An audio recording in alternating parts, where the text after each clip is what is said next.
Right, welcome everyone to the second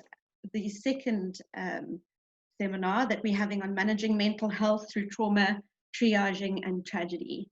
The first one 2 weeks ago was a great success with Dr. Knott, with John Barden, and with Prof. Dida from Cape Town. And so we're very excited to have the great lineup of speakers tonight, and we need to talk about all things mental health. As we know, I mean, all of us sitting at home during lockdown and trying to carry on working, and I hate the phrase new normal, but it is a new normal, and we're trying to get used to things and carry on. And then you think of the doctors, and you can hear the people clapping at 8 o'clock every night to say thank you and to show solidarity and support. And but we can't even imagine what they are feeling.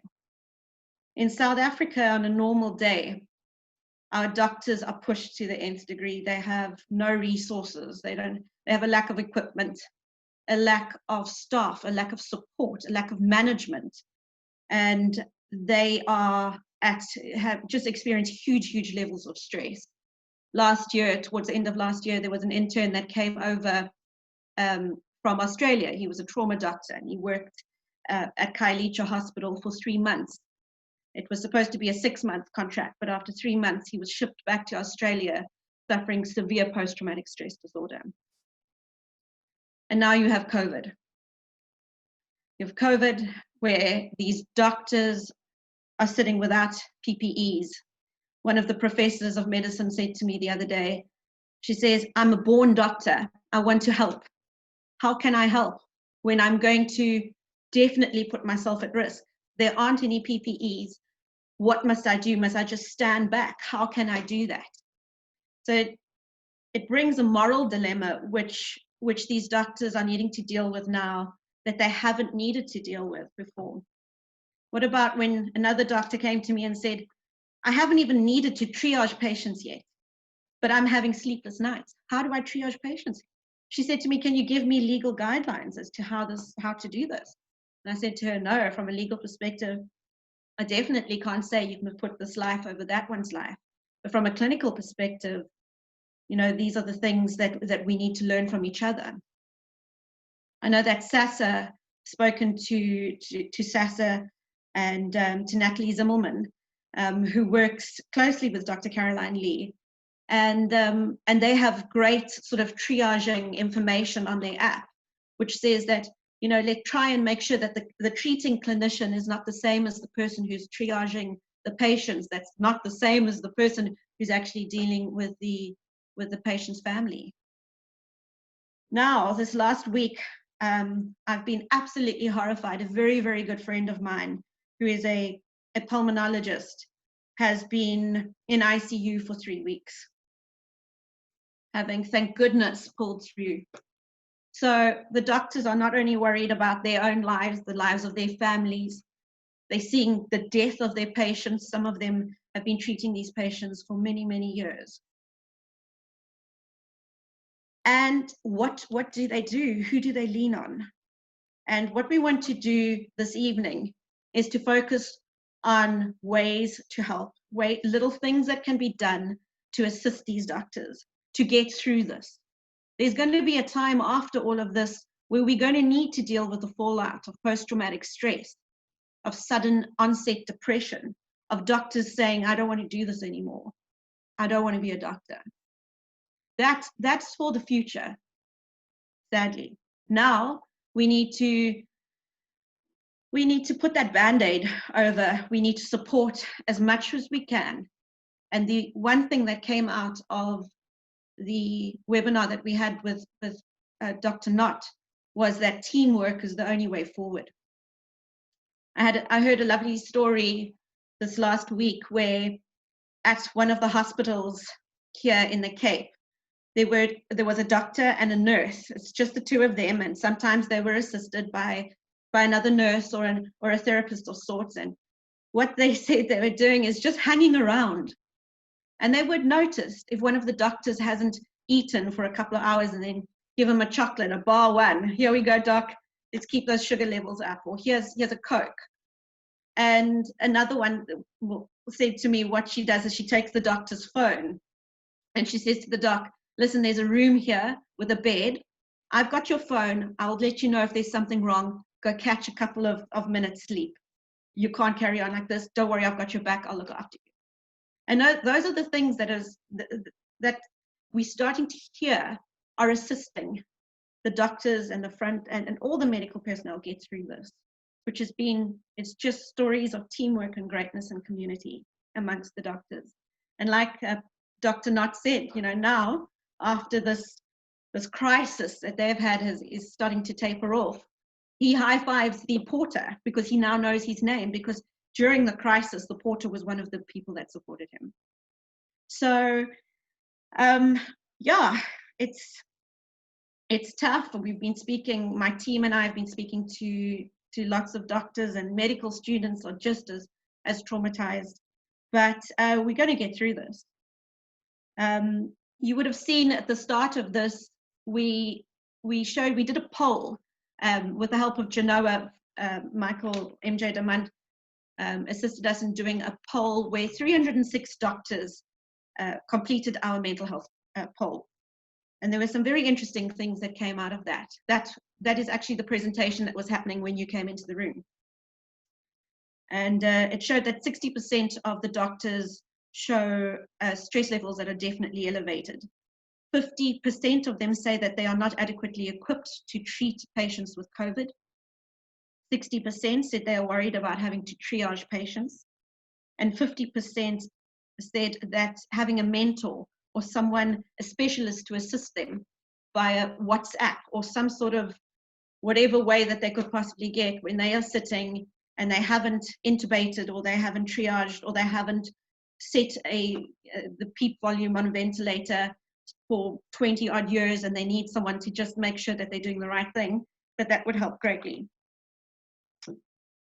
A great friend of mine and counselor in the UK said to me that the one thing that's come out is that the doctors don't like the word heroes, to be called a hero, which was interesting because you've seen a lot of advertising, thank you doctors, clapping at 8 o'clock at night saying, thank you, you are our heroes. Because a hero is a winner. And she says that these docs don't feel like they're winning. They don't choose, most of them don't choose to be on this front line. They are not firemen. They are not first line, what you call it, first line responders. They have chosen to be physicians. They've chosen to be GPs. They don't want to be put in a position, it's almost a military or militarized position where they need to save the lives, many lives, and probably at the expense of their own. They're not used to this, they didn't choose this job, but they've been put in this position. So you know, there are certain triggers, and I'm sure that Dr. Leisha Sky and as well as Dr. Lee will elaborate on these triggers and these trigger words, and apparently heroes was one of those, which was quite interesting to me. But I think I have spoken long enough, and I would like to introduce Dr. Caroline Lee. But firstly, what I would like to do is ask you, if you are prepared, to please put your cameras on. It's good to be able to interact and to see facial expressions and to feel each other. And it does definitely help when we are speaking to you, that it's not just a whole lot of names, that we can see your reactions and your emotions. Now, I was so thrilled to be put in contact with Dr. Caroline Lee, who is, I spoke to Natalie Zimmerman, as I said, from SASA, and she said Dr. Lee is the one to speak to. She is very much involved with the SASA Wellness Support Group, and she is the National Coordinator of the Healthcare Workers Care Network. She's an anaesthetist in private practice, And having read her story, I can't tell you how incredibly humbling it was to read your story, Dr. Lee. What you've achieved in your life, despite the hardships that you have gone through, is just truly incredible. And I want to say that I'm really honored that you are joining us tonight to share your experience and your information with us. So welcome and thank you. Thank you, Romani. I really appreciate that. And hello, everyone. You can see that I'm sitting like, in this video looking like a ghost. This is unfortunately the reality of South Africa. I have load shedding. So I am chatting to you with under a lamplight. And so it doesn't look as great as it should. Looking at Romani looking so beautiful sitting there. So thank you for giving me the opportunity to be part of this excellent series of talks on the mental health of our healthcare workers. I think that is something that has been neglected throughout the years. And we have been trying to raise awareness of burnout among our medical professionals for a long time, and people are becoming more and more aware of it. But this COVID has certainly brought it into the forefront when people realize how devastating this type of thing can be on the mental health of our professionals. So I've been briefed to give a little bit of an overview on what's happening in our country. But let me start by saying that this whole COVID business started in January, really, when we first heard about it. Today's July. It's only been 6 months. But I don't know if you actually sat back and thought about, in these 6 months, almost 14 million people in this world have tested positive for COVID, with more than 500,000 people dead. I mean, this is, never mind medical professionals, just I think in humanity alone is in a state of shock. This is a disaster of note. And I don't think anybody takes that into cognizance, because that's where we start out from. So all of us start out in a mode of being in the middle of a disaster that's affecting the whole world. Okay, so what's happening in the general population, obviously, with all this, just anxiety and fear, you can feel it. It's pervasive in the whole country. In South Africa, we reported our first case on the 6th of March. And by the 26th of March, we actually went into severe lockdown. Do you realize we are in lockdown day 112 today? And not only because the reason why we were in such severe and early lockdown is because we have a huge population of immunocompromised patients, vulnerable patients that we want to safeguard. And all of us doctors and medical professionals know this, and that's who we are worried about. Immunocompromised HIV and TB patients whom we have been working with for the last few years.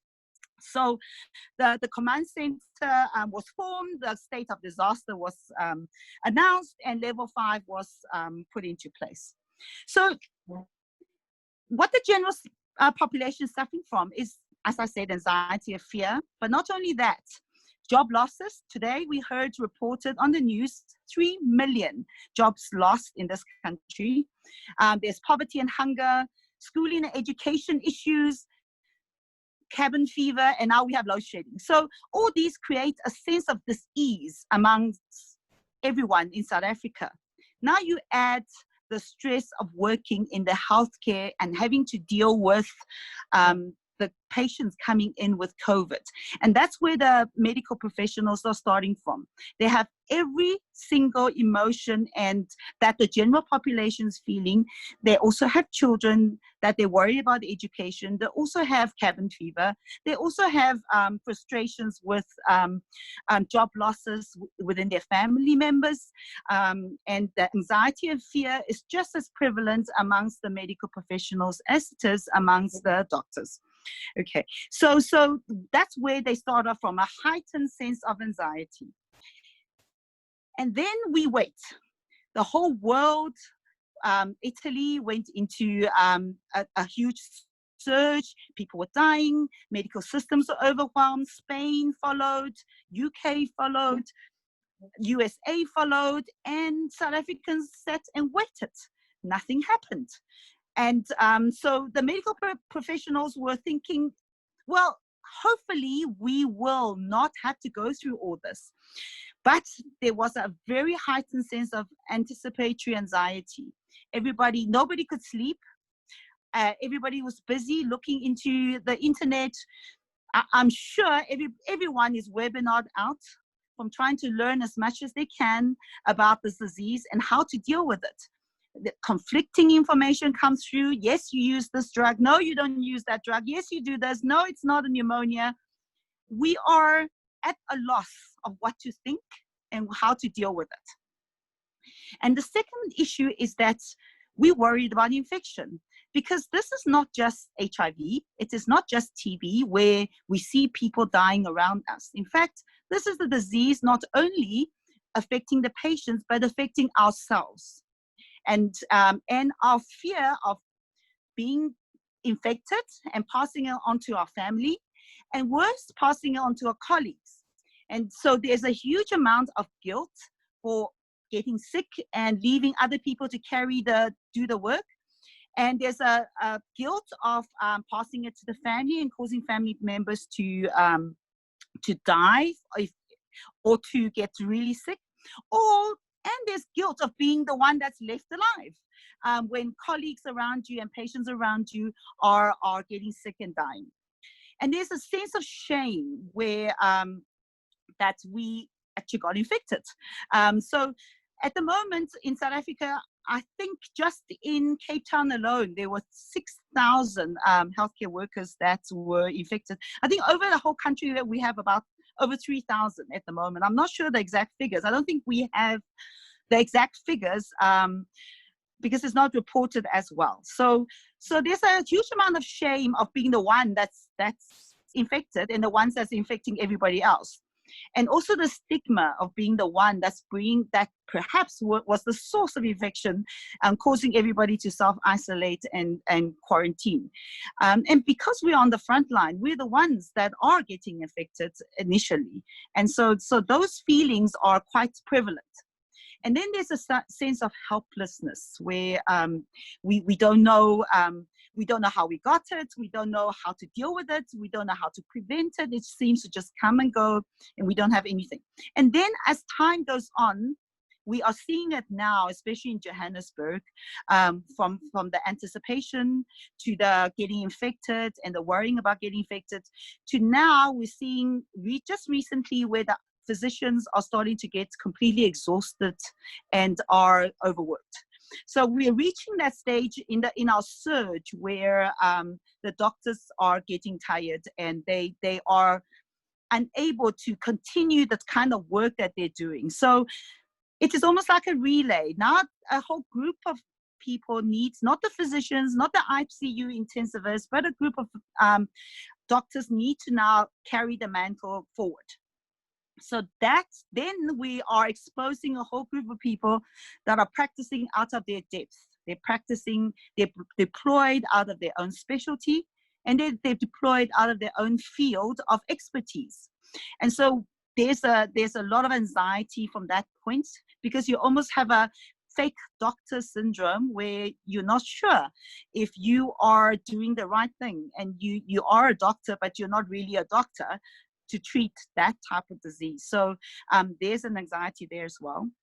And like you said, Romany, about making difficult decisions, about having to decide who to give the medication to, who to give the last bed to, who to give the last bit of drugs to, oxygen, the last ventilator. And those are very difficult decisions that are very difficult to make.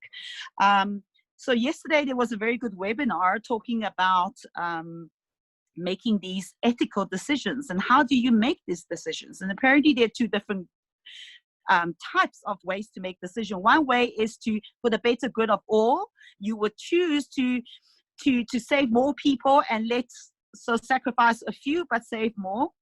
And then there are the other group that will say, you know what, first comes, first serves. We're not going to make any decision. And whoever comes, we will treat. And either one of these, or if you choose not to make any decision, any of these are decisions. Even if you don't want to make the decision, you have made the decision not to do any choices. And all these weigh heavily on the mind. So if you just listen to all these, can you imagine the mental stress that is put onto the medical professionals beyond just treating a disease that we know so little about? Every day we get a new different information. Every day we hear about something new. Every day there's new drug, new, and so we don't really know the exact. It's not as if, okay, you get a COVID patient, give 1, 2, 3, 4, 5, and there you go. It is a try and error thing, which puts doctors out of their comfort zone. Doctors would like to know what to do. They would like to have this treatment plan, this protocol that they can follow, and then see a good result. And in this period of uncertainty, it is very disconcerting. It is very uncomfortable. And if you ask all these medical professionals, very few people actually sleep at night because they ruminate over what went on today. Was that the right decision? Was that the right choice? Should I get up and read some more? So there's a lot of inner searching within a doctor. And so all this will contribute towards, like you say, eventual stress and this stress, moral distress, and hopefully not the post-traumatic stress, which we see some. What is good about South Africans is that South Africans are quite unique. We are quite resilient. And we are able to come together often in times of crises and in times of celebration. And so we are very good at working as teams together. So like you say, teamwork is a very important part of doing this job, and having mentors. And we've already started that process where we are trying to get people to guide each other. So a lot of people have put together webinars. We have webinars. Some of the hospital groups have even put together webinars where they get experts to teach us how to set the ventilator, for example, to teach us how to prescribe, what drugs to prescribe. So this mentorship on an online platform is one way to help each other. And so that's the one. Because to resolve this, I mean, to help each other, the one way to prevent, I think, the stress, firstly, is to feel safe. So if you feel safe, firstly, you have to have PPE, adequate PPE, but also safety also relies on you having the knowledge on what to do. And that also gives you a sense of safety. So firstly, physical safety. Secondly, knowledge safety, mental safety. I would say mental safety. So you're knowing what to do and how to do it. And thirdly, safety in terms of knowing that you yourself are not going to get yourself into deep water. So having somebody there that can guide you on how to make these decisions and not having to do it on your own is a very important step that we need to do. And I think a lot of the hospitals have done it, especially in Joburg, where we are lagging a few weeks behind Cape Town, so Western Cape and the Eastern Cape. So we are a little bit more prepared as compared to that. All right, so what have we done in terms of mental health? Okay, so we've done all this. This is what we need to do in terms of the as doctors. But on the mental wellness front, SASA obviously have been looking after the anesthetist. The anesthetists are on the front line. They're the ones that are called in to do one of the most dangerous things, the intubation in the COVID ICU. So they will be exposed to the most sickest patient and exposed to the most aerosolized procedures. So we have been preparing our team to set up guidelines so that they feel physically and mentally safe, knowing what are the procedures to do. And then we have also started a whole group where we liaise with all these different stakeholders in making sure our PPE standards are up to safety standards. So we are physically, we are taking care of that. And on the emotional front, we have now collaborated with SADAG, with SAMLA, with SASOP, which is the South African Society of Psychiatrists, and the Psychological Society of South Africa, to form what you mentioned just now, the Healthcare Workers Care Network, which consists of volunteers, over 590 volunteers, almost 600 volunteers, who volunteer to provide for pro bono sessions for counseling to anybody, any healthcare worker that seeks it. And not just doctors, but also nurses, also porters, cleaners, laundry, kitchen staff, community health workers, anybody that works in the healthcare are able to access this. And there are also over 200 volunteers manning a 24/7 helpline, of which you can then call in and speak to a psychologist straight away. So we are trying to cover all fronts, and hopefully we can sort of support our doctors along the way. Dr. Lee, thank you so much. It's just absolutely super. What I'm going to do is, I know that you've sent the details of that to me. At the end, after the seminar, I will put it up on the screen so that everyone has those details, which is just incredible. 600 volunteers, just super. It just, it feeds into what you said about us South Africans, just, standing up and actually making it work. It's just awesome. Another thing that, what you said, knowledge cancels fear. And that is so absolutely true. And I think in every aspect, and this is why I think the SASA app, SASA, the app that you guys have put together, where it even deals with triaging and things that you've learned from other countries, New York and the UK, etc., that have gone through this, and they're coming out of the peak. It's just super that we can all learn from each other in that respect. What you said about the feeling of feeling guilty, and I think guilt is probably one of the most dangerous emotions to feel. And as you said, you're feeling different types of guilt the whole time. And a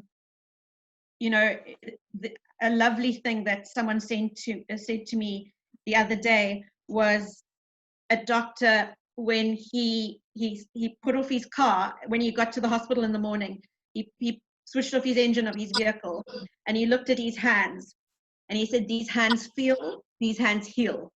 These hands feel, these hands heal." And that was sort of his mantra, which kind of put his mind in the right place to start the day, which I thought was lovely. And as you said, just talking to each other, talking is processing. You're processing as you're talking. So thank you so much for that and for your time, especially in your circumstances where you're in the middle of load shedding. I'm sorry about that. When you mentioned that, I wanted to mention that one thing about the hands is that it's human nature to want to touch your patient, and so when you have a doctor in full PPE and having to physically distance, it puts a lot of pressure on the you feel that you can't care for your patient, and that's quite a difficult thing for the medical practitioners to do, is not to put your hand onto the patient to heal. And it is a new normal. It's a new normal. Yeah, exactly. No, thank you so much, Dr. Lee. It was super. Thank you. I would like to ask my dear friend and colleague, Marlene Wasserman, if she would introduce our next speaker, who I'm very excited about. Marlene, you're muted. You have to unmute yourself first. I should know that by now. Welcome to South Africa. Welcome to our space, Lisha. It's such a pleasure and a privilege to have you here. When I asked Lisha how I should introduce her in her usual humble way, she said, just to tell people that I help them to feel safer in their bodies. So let me do somewhat of an introduction to you, Lisha.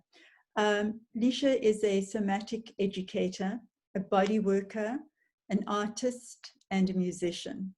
She guides transformational experiences, incorporating dynamic observational exercises, music, movement, vocalizing, enhanced listening and touch to foster safe, transformative, inner and interpersonal connection.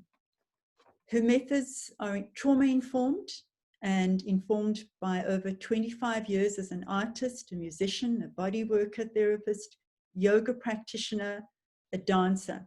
And she integrates a whole variety of different trauma interventions, namely polyvagal theory and parts work, and uses the latest research on trauma and the body. I had my first experience with Lisha at the beginning of lockdown when through the Trauma Research Foundation, I got notification that there is this work being done by Lisha Sky, and I allowed myself to be immersed in her first process, which was called Coming to Your Senses. And as I sat here and took a breath, I just wept and wept and was transformed by her work and her approach. And so when Romani was in the committee, it was like, this is who we have to be present with us right now in a very different way to the usual cognitive that we are present. So Lisha, welcome, and thank you for your generosity in giving time voluntarily to us this evening. Thank you so much, Marlene. I hope I can live up to everything that you just said. First, I have to say I'm not a doctor. I love that you could address me that way, just as a fantasy, but I am everything that Marlene said. I'm a creative person, and I work creatively and in an embodied way, I hope, with the people that I work with. So I work with large groups, I work with small groups, I work one-on-one. Earlier in the lockdown, I did a one-day workshop with over 100 people in Mexico, and I'm delighted to be here with you now. So the first thing that I want to say is that pretty much everything that I'm going to share with you is experiential. So I'll invite you to try things with me. I'll invite you to listen and decide whether you'd like to try or not. You feel free to just observe if that's more appropriate for you. Everything that I'm going to invite you to do is something that helps a nervous system to calm down. People in the medical system who are on the front lines are in positions and situations where their nervous systems are constantly activated.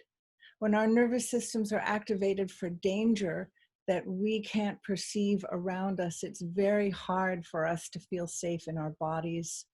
We might feel wired, we might feel exhausted, we might feel shut down.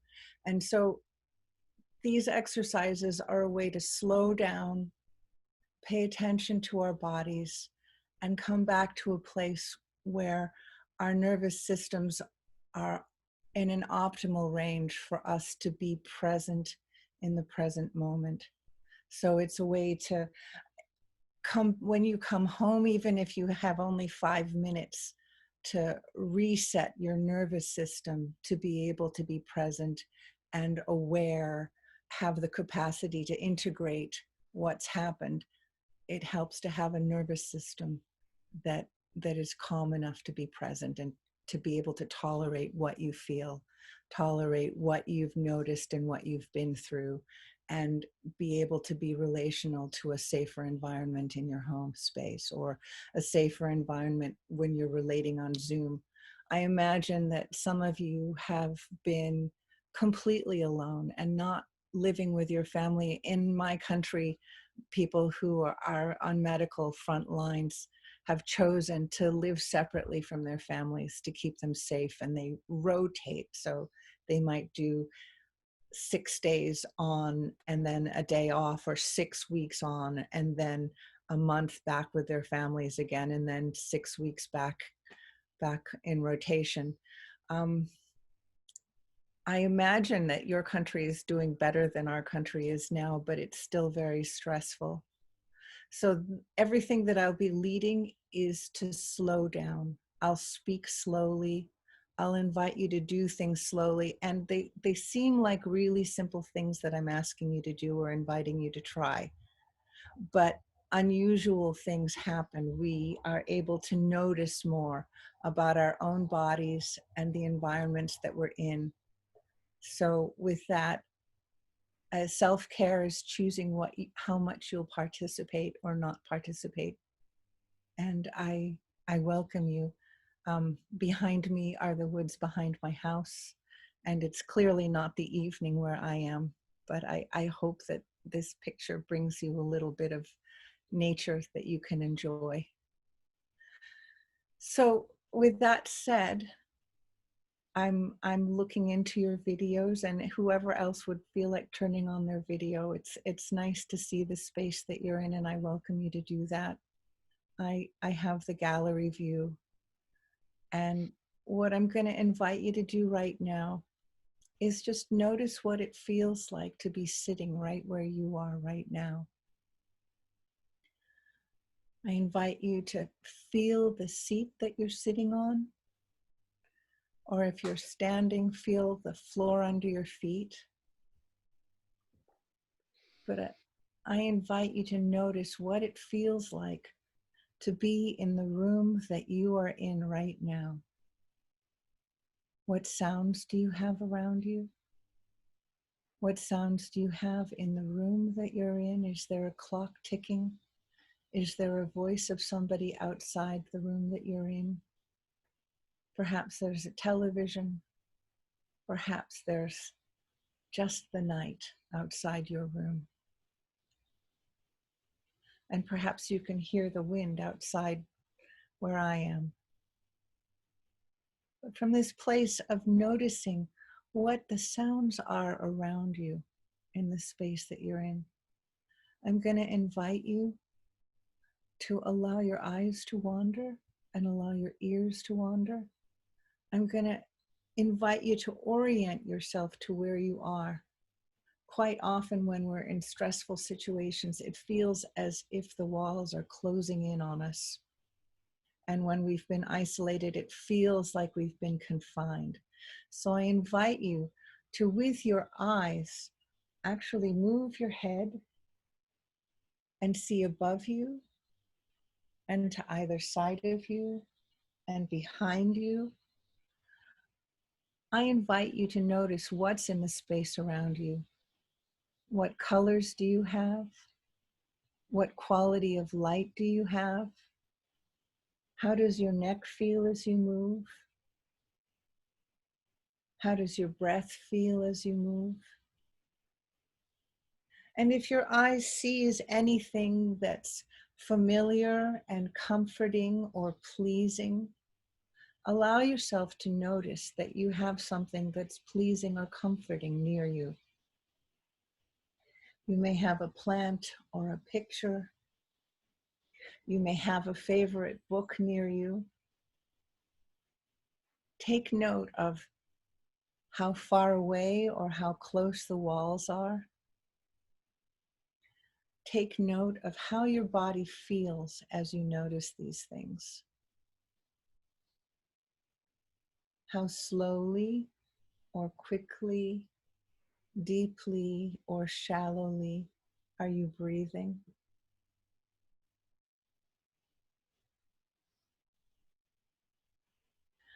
For some of you, your body may feel like moving or rocking. For some of you, you'll have a capacity to be still. And from this place of noticing where you are, having seen the space that you're in, and hearing the things that are around you inside your room, outside your room, I'm going to invite you now to notice a little more closely what's going on in your own body.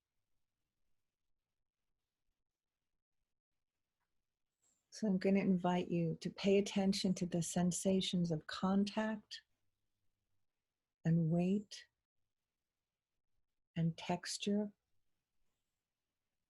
So your bum is making contact with the seat that you're in. Is it firm? Is it soft? Is it warm? Is it cool? If there's anything you need to adjust, to shift and be more comfortable, it's not about being perfectly still. It's about noticing what is and being present with it. So if you need to shift, allow yourself to shift. I invite you to feel the back of your seat or the back of the wall that you might be leaning against. And notice what that contact feels like in your back. What does it feel like to be supported as you sit? I invite you to allow your feet to be in contact with the floor. And as your feet make contact with the floor, I invite you to just make a tiny push of the soles of your feet into the floor and then release again. And as you push your feet into the floor, you may feel your legs engage. You may feel your back move more into the chair that you're sitting in. You may feel your spine move in response to your feet pushing into the floor.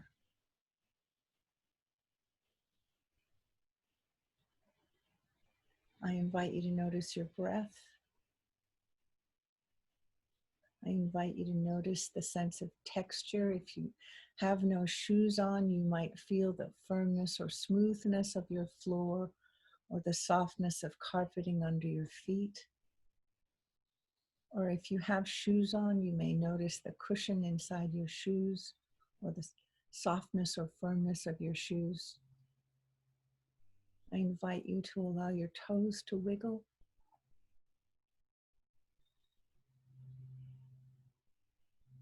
And notice what wiggling your toes does to the feelings in the rest of your body. You might wiggle your toes and notice how your bum feels in the chair. You might wiggle your toes and notice how tight or relaxed your chest is.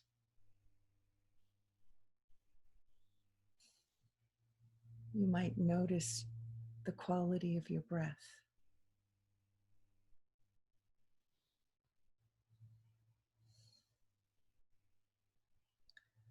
I invite you to find yourself settling into a little more stillness. And I invite you to notice your breath throughout your body. You may notice the expansion and contraction of your ribs and your chest as you inhale and exhale. You may notice the sensation of air moving through your nostrils, through the back of your throat.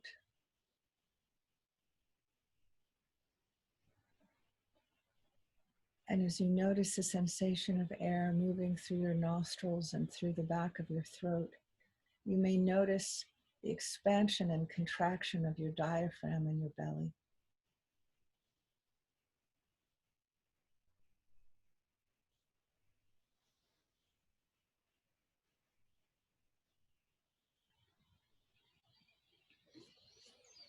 You may notice the sensation of your ribs expanding with each inhale. I invite you to notice the sensation of your arms next to your torso. Can you feel how your arms move as you inhale and exhale? What kind of contact do your arms make with your ribs or your belly as you inhale and exhale?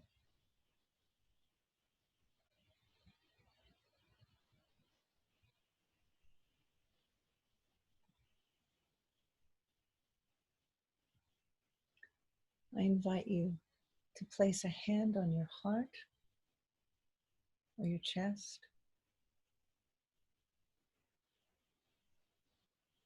With your hand on your heart or your chest, I invite you to notice the sensations in your hand.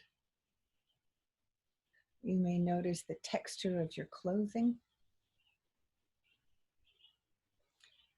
You may notice the firmness or softness of your chest. You may notice the rise and fall of your chest as you inhale and exhale.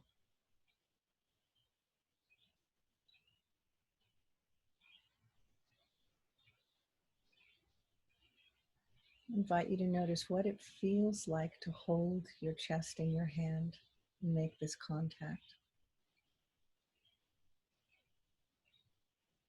And I invite you to notice what your hand feels like on your chest.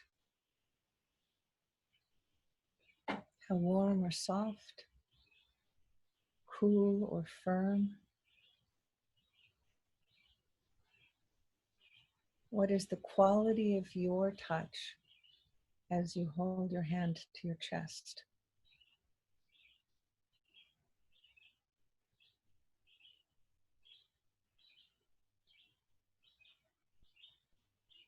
I invite you to bring your other hand to your belly.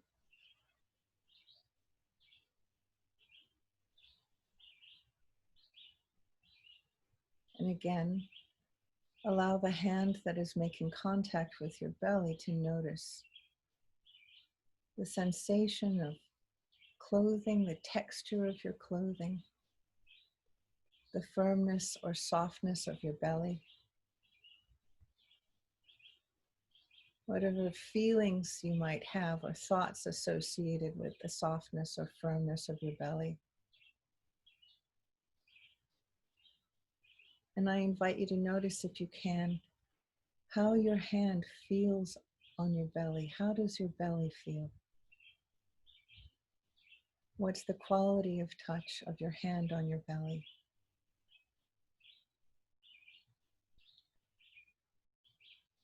And I invite you to notice the sensations of holding someone. In this time of not making much contact, this might be something that you've been missing. What's it like to have this sensation of holding the person that you're holding? I invite you to hold an intention of kindness and gentleness and strength for this person that you're holding. And I invite you to notice what it feels like to be held by the person who is holding you.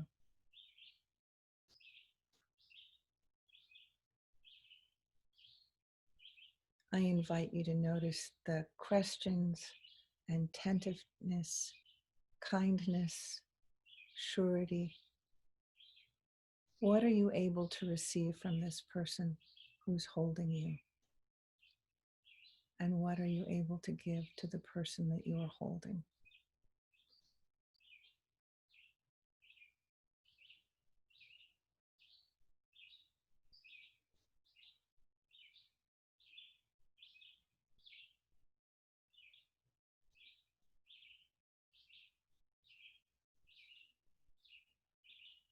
I invite you to notice the state of the nervous system of the person you're holding.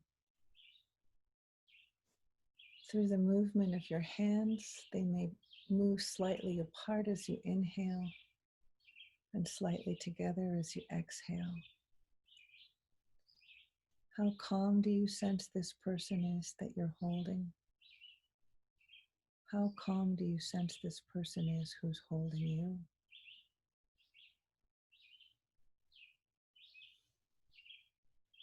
I invite you to notice or sense or perceive or imagine a heartbeat in the hand that's holding your heart. How aware can you be through your senses and perception or your imagination? You may feel a faint pulse of your heartbeat in your hand.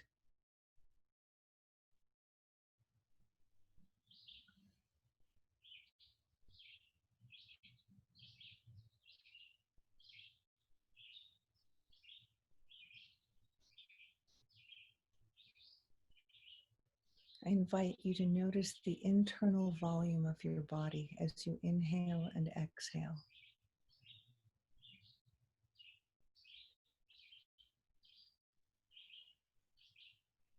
You're looking inward. You may feel the volume of your body expand as you inhale and contract as you exhale.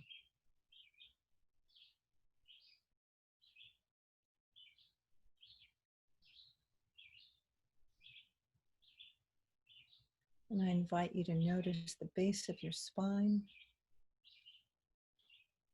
your low back,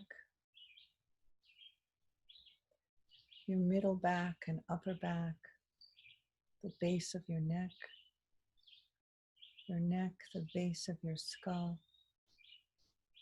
and the top of your head.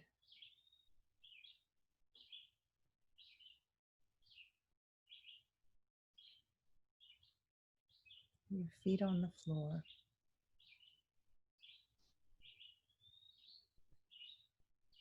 And with the next few breaths, I invite you to slowly allow your hands to float away from your body. And I invite you to notice what sensations remain in your hands and what sensations remain in your chest and your belly where your hands were.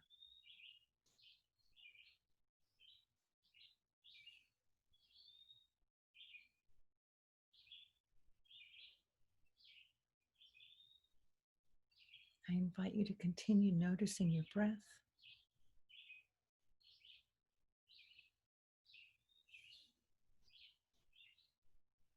Your sense of the space around you.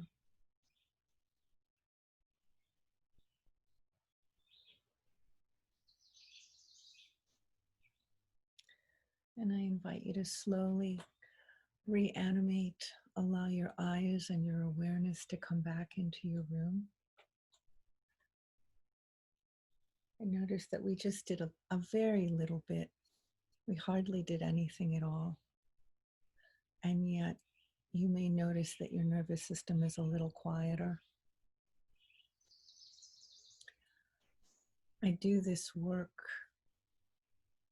as a prep to any talking that or processing that I'm going to do with someone who's experienced trauma or needs to integrate trauma or process trauma. And doing this exercise helps us to be aware and know where tensions are in our body when we bring up the things that are troubling or frightening that we're going to deal with.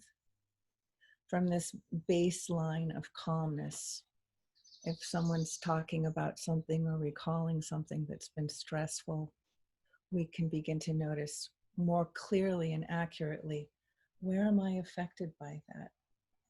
What happens to my breath when I talk about that? What happens to my shoulders when I talk about that? I use these exercises for myself to ground myself so that I can be as responsive and attuned as possible with the people that I work with.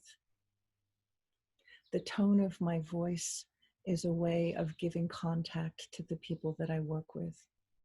So when my body is calm, the tone of my voice is calm. And that's something that the people that I work with, their mirror neurons can pick up on that. I know that you wanted to have questions and answers, Marlene, and I don't know if this is a good time for that, or I could keep going with more exercises, but I feel like that's enough for an introduction, unless you have a lot of experience with meditation or mindful observation or guided focusing. This is a really potent way to help bring a person into a grounded sense of awareness of the present time. Lots of times when people come back from a dangerous situation, the dangerous situation is still playing in their nervous system. And this is a way to quiet that so you can land in safety. A dear friend of mine, who's a brilliant Shakespearean actress, did these exercises when she was in the hospital with COVID-19. And it was before they could give her oxygen, and she was afraid that she wasn't going to be able to breathe. And she began to do these calm, mindful breathing exercises. And she was able to leave the hospital a couple days later. And she's completely well again. When you can't touch people yourself, if you can guide them to make self-contact in a way that's meaningful, it can land and give people a sense of being held. Our mirror neurons register contact with each other. So if I make a hand on my heart as you're making a hand on your heart, we can feel there's an empathetic response where that touch registers a little bit more. So when we greet each other and we hold ourselves, the people that we are greeting have a mirror neuron sense of contact from visually doing what we do. Are there any questions? Or I'd like to open it up. Thank you, Leisha. I think this is all, for most people, incredibly new. So I think that it is wonderfully useful for people just to be sitting in the moment and experiencing themselves what they've just gone through. And hopefully they will be able to bring themselves into this place by remembering just bits and pieces of what you've brought to us tonight. And in that way, when they are in the heat, when they are in the moment of so much dysregulation, brains on fire, that they will be able to remember this and to use some of these techniques to just bring themselves so that they're able to be more in their cognitive brain and be present with what they have to do.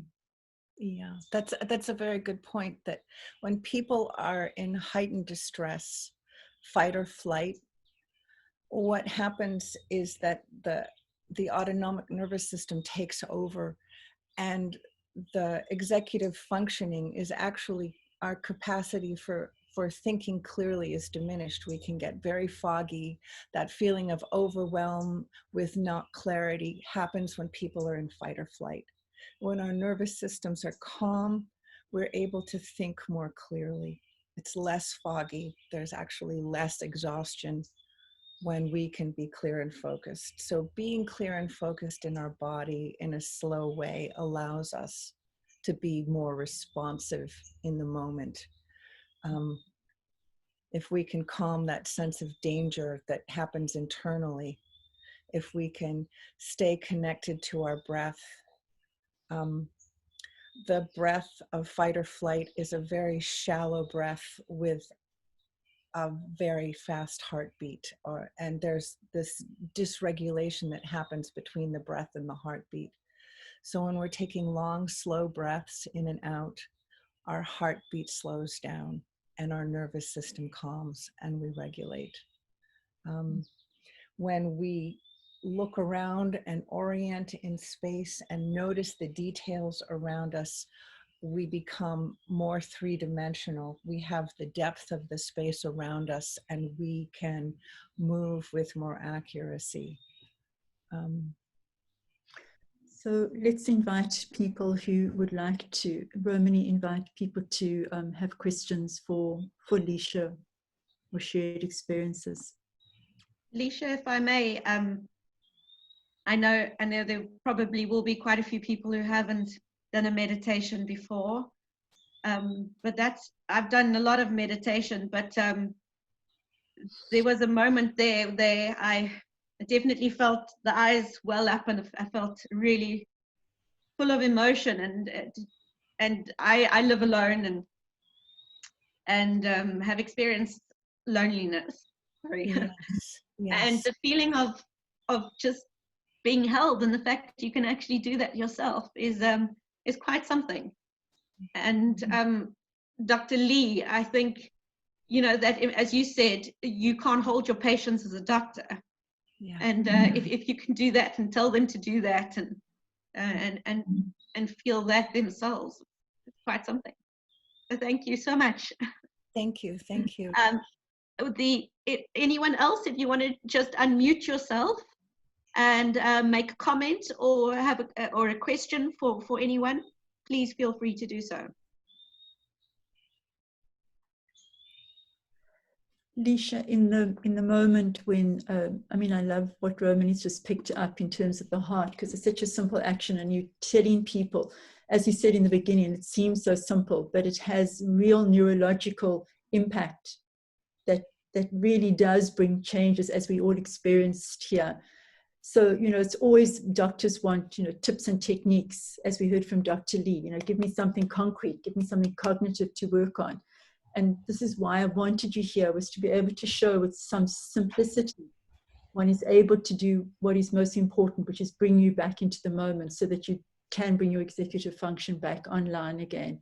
And yeah, this is the value that I think is most imperative and most necessary for healthcare providers, for frontliners right now. Especially in processing trauma, it's very important to have a dual sense of time and consciousness in the present moment is the best way to process the past. You have to be in the present moment with safety, grounded in safety, and be able to feel that in your body at the same time that you're revisiting anything that's happened in the past. So that's the way to go. I think I've got a little video. It's a 3-minute video that has been put together by the UK and the US, who have sort of on the other side of sort of this massive crisis, and it's a little bit of, you know, what they've learned. So if I may share my screen and show you that.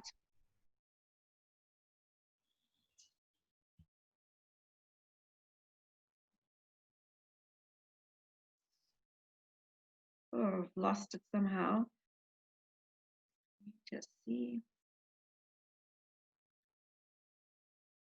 Here we go.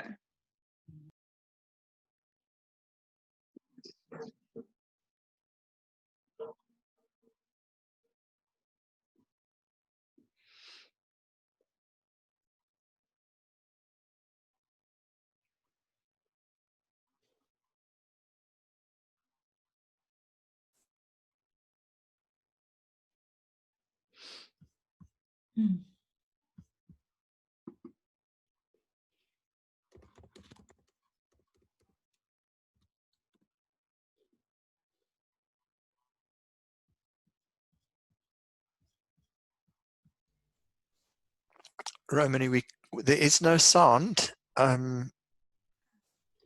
So if you go out of screen sharing, Yes, and re-enter, and you will see there's a little box on the left-hand side which says sound, and you have to click that in order. Down in the bottom left-hand corner. That's perfect. Thank you, Mike.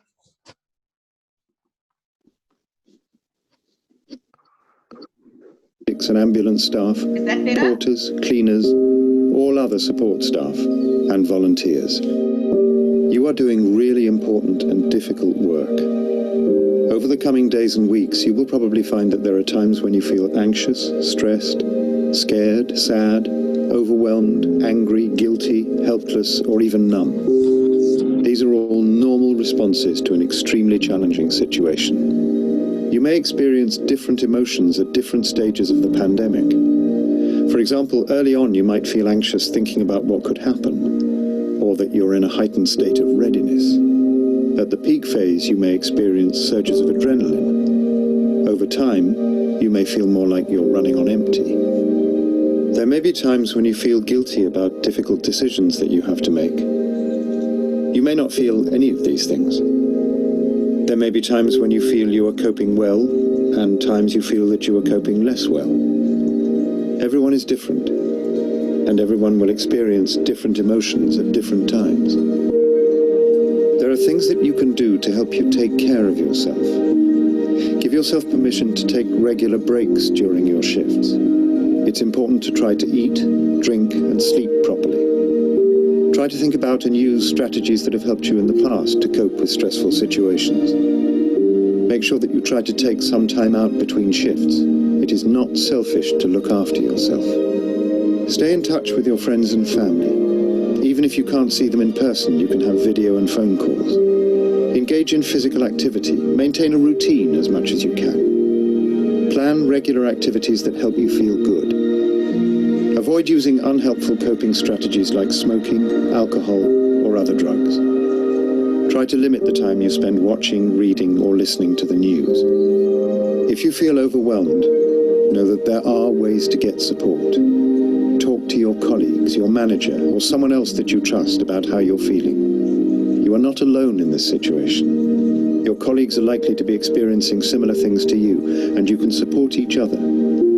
Be compassionate to yourself and others. It is okay to say you are not okay. Focus on what is in your control. Pay attention to things that are going well when you can. Share and celebrate the successes or small wins. Remember, this is a marathon, not a sprint. Even though this is a marathon, it will not last forever, and the epidemic will end.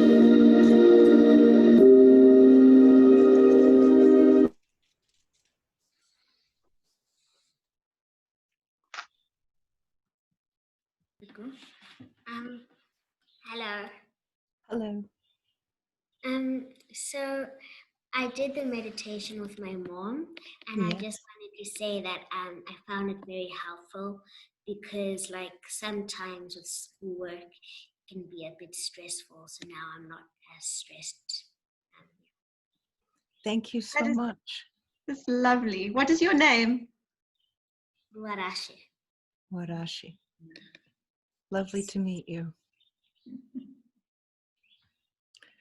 So, if you've never done meditation before, it can be very strange.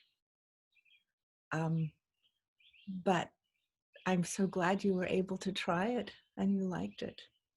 We, on the Trauma Research Foundation website, we have done 2 8-week series of different meditations, movement yoga. We're starting our 3rd 8-week series. They're all up on our website. They're all free. They're all about 20 minutes. We figured 20 minutes, even in a busy life, that might be something that people can give themselves once in a while. Thank you, Leisha. I also want to say that it's not an easy thing to do for people who have a lot of trauma, especially early childhood trauma.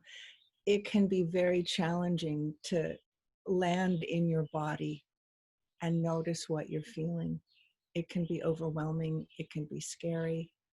I don't expect there to be one right or wrong response to this, but the capacity to eventually tolerate the feelings that emerge when we do this and stay safe with it is what the purpose of these exercises is.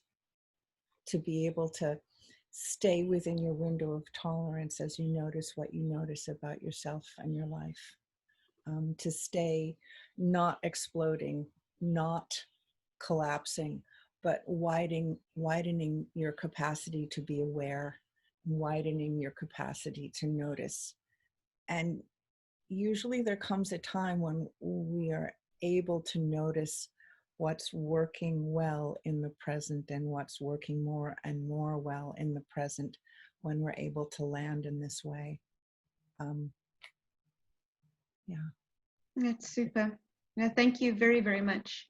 Thank you. It's lovely to meet you all. And lovely to meet you.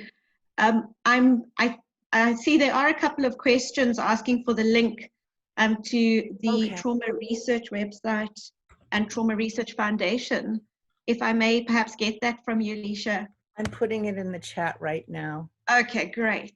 Great. It's traumaresearchfoundation.org. Okay. And I just put it in the chat.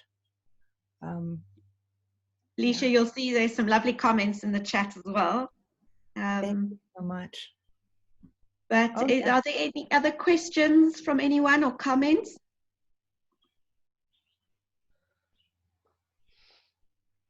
I do want to just put up what Dr. Caroline Lee is working on as well. Yes. And I think I'll put that up, and I think we should say goodbye before that. And thank you all for joining in on this very cool webinar, as far as I'm concerned. I just loved this meditation, and it was gentle and loving. And thank you very, very much, Alicia. Wish you all kindness and healing and calm. Thank you. Thank you. And to Dr. Caroline Lee and your team at SASA and everything that you're doing for all the doctors, it's just absolutely fantastic. I also want to thank Michael John Demant and the team at Genoa, who again have made this possible, who've hosted this, and everyone who put their MP numbers in or Health Professions Council practice numbers in will get a CPD point for attending. And Genoa is doing all of this for us. And so thank you so very much, MJ. You guys have been truly incredible with all of this. And to my team at SAMLA, Western Cape, Marlene, and the rest of you, thank you very much. And Norton Rose Fulbright is the law firm that I work at. We are, in the next 3 weeks, we're going to offer a webinar directed at the doctors to try and decrease their worries and their stress about legal liability in these times. I know that a lot of docs have approached me and said that this is really, it's a concern that's almost sort of an irrational concern at the moment. And they just want to be sort of just given the basics of what, you know, what things could possibly look like.